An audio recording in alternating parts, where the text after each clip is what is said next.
Olá pessoal, tudo bem? Eu sou Oswaldo Simonelli, advogado, especialista em direito médico, professor. Eu tenho sido muito solicitado pelo pessoal do direito para falar um pouquinho sobre esse assunto. Eu fiz uma live recentemente, inclusive, que teve bastante repercussão sobre uma questão muito simples, né? Afinal, o que é mais vantajoso? Advogar para pacientes, médicos, clínicas, hospitais, planos de saúde, qual que é a área mais interessante para se advogar no direito médico, até de repente qual é a mais lucrativa ou qual é a que tem retorno mais rápido, enfim. E aí eu resolvi fazer então esse vídeo para poder tentar passar para vocês algumas informações básicas sobre isso, né? Eu falo até assim com uma absoluta isenção com relação a esse assunto, porque a minha posição é um pouco diferente, né? Eu sou advogado, trabalho nessa área já há quase 20 anos e há 16 anos eu sou advogado concursado e pertenço aos quadros do Conselho Regional de Medicina aqui de São Paulo, do CREMESP. Então atuo diretamente na área, mas é uma forma de atuação um pouco diferente, né? É uma atuação, enfim, num órgão público, né? Tem uma visão um pouco diferente. Vamos lá. O primeiro ponto que a gente tem que conversar é assim, o que cada advogado vai fazer se estiver representando qual dessas partes envolvidas, enfim. Começando pelo paciente, a gente tem uma gama de opções, né? Pelo paciente, evidentemente que está sempre muito mais ligado às questões de responsabilidade civil, né? Acho que esse é o grande foco de atuação de quem vai defender os interesses dos pacientes. Evidentemente que não é só isso, né? Você tem também a questão da judicialização da saúde, na defesa de interesses aí, relacionados a medicamentos, relacionados a leitos, possibilidade de internação, enfim. Fora isso, hoje vocês devem estar acompanhando, o que tem crescido muito são as ações em face dos planos de saúde, por conta dos aumentos com relação às faixas etárias, planos antigos, planos novos, enfim. Então, isso tudo vem sendo discutido. Já existe até uma decisão do STJ envolvendo a questão dos recursos repetitivos com relação a planos de saúde e tal. Então, não deixa de ser uma área bem interessante e bem dinâmica. Depois eu vou abordar a questão de honorários aqui, vamos falar especificamente da atuação, né, no dia a dia. Com relação a médicos / clínicas, eu acho que um grande trabalho assim importante que pode ser feito é a questão preventiva, né? Você conseguir ter conhecimento suficiente para poder passar para essas clínicas, para os médicos que trabalham como empresários individuais, enfim, conseguir passar para eles as possíveis modificações, as alterações de procedimentos, né?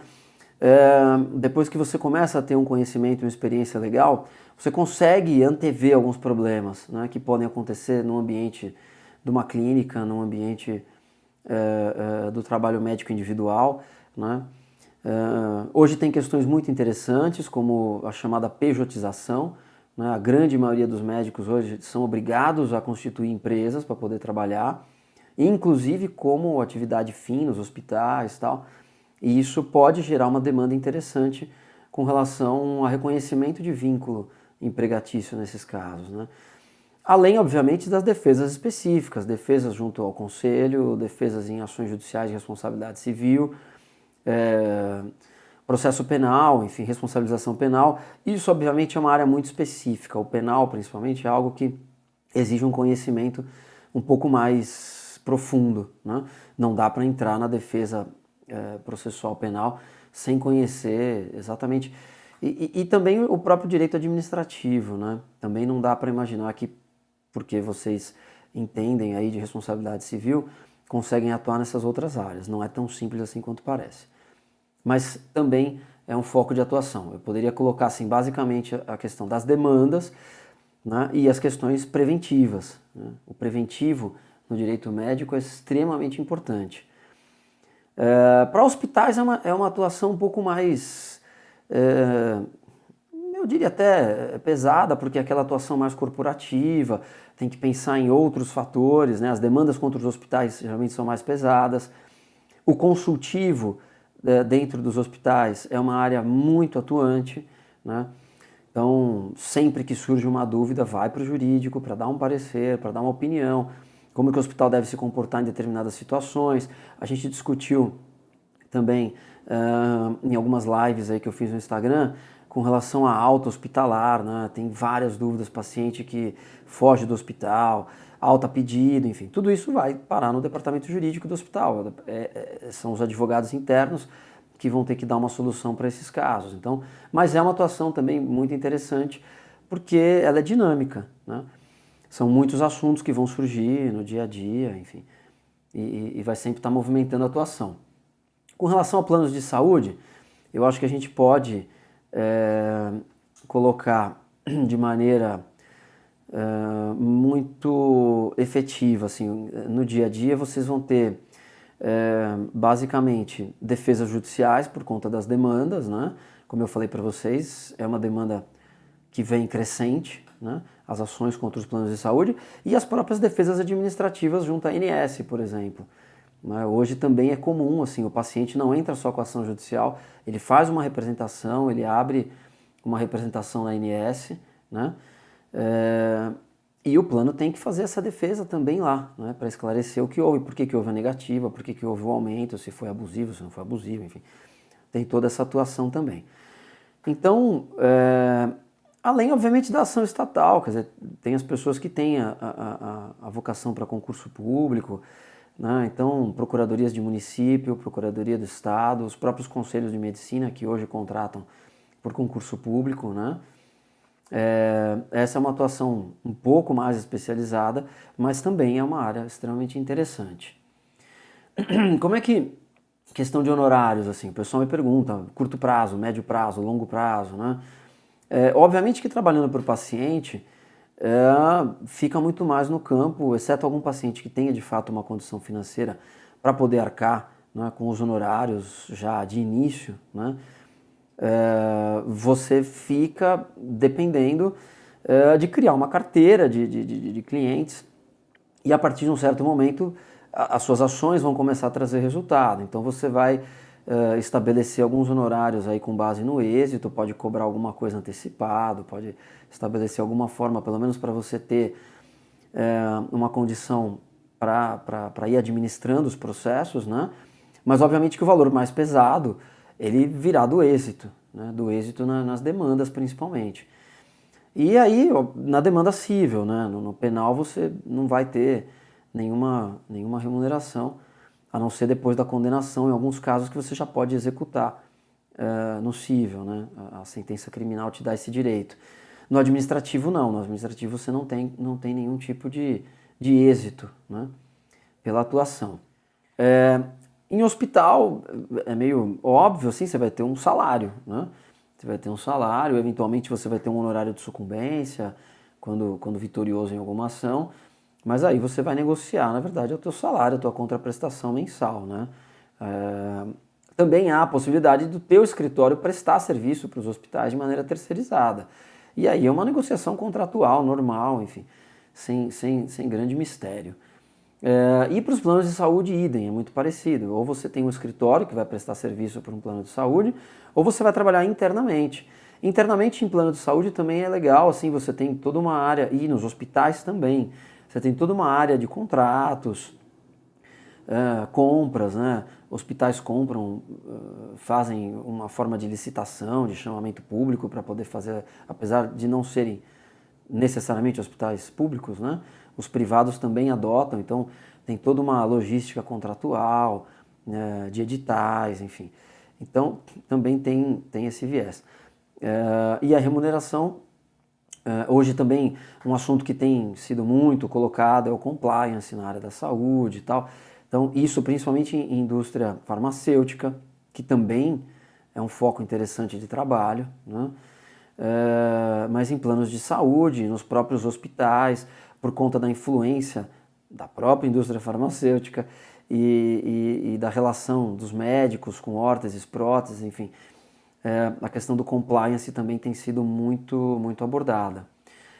Então, e honorários, enfim, só para concluir, eu acho que a curto prazo, obviamente, que você ter o seu escritório, prestar serviço para um hospital, um plano de saúde, ou para uma clínica, para um médico, né? Ou você ser empregado de um hospital ou de um plano de saúde, você tem o seu resultado a curto prazo.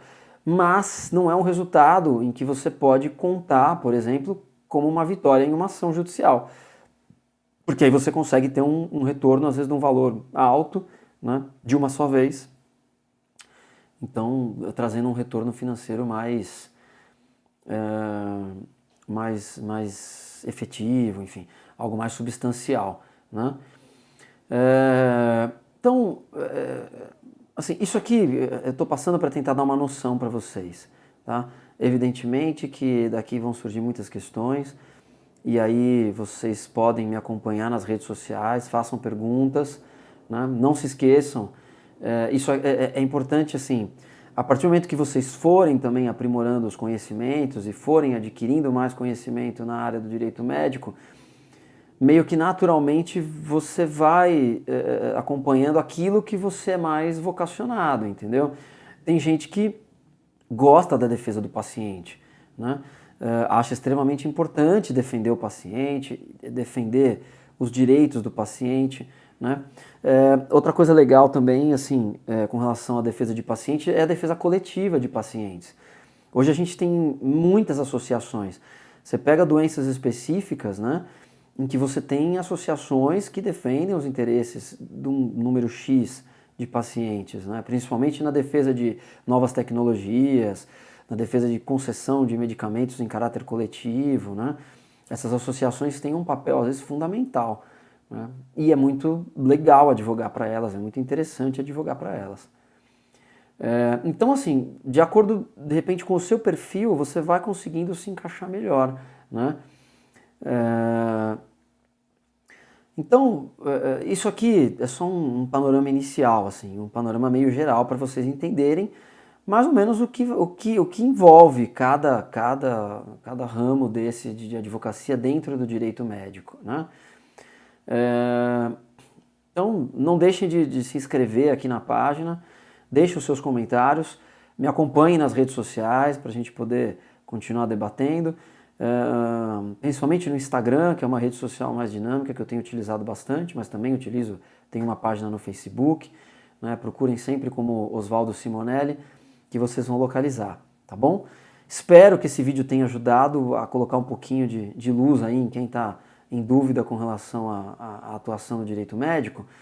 E fiquem absolutamente à vontade, me mandem direct, a gente vai conversando, eu vou tentando responder. E na medida que vão surgindo novas dúvidas, a gente vai fazendo novos vídeos, não tem problema, tá bom? Obrigado, muito obrigado aí pela sua atenção. E eu estou à disposição de vocês. Não se esquece de se inscrever aqui nesse canal, tá bom? Obrigado, gente. Tchau, tchau.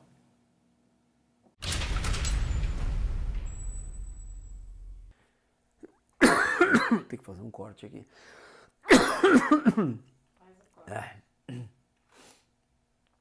Anota aí, corte aos 8 minutos. 8 minutos e 30. Voltando aos 9 minutos. 3, 2, 1, gravando.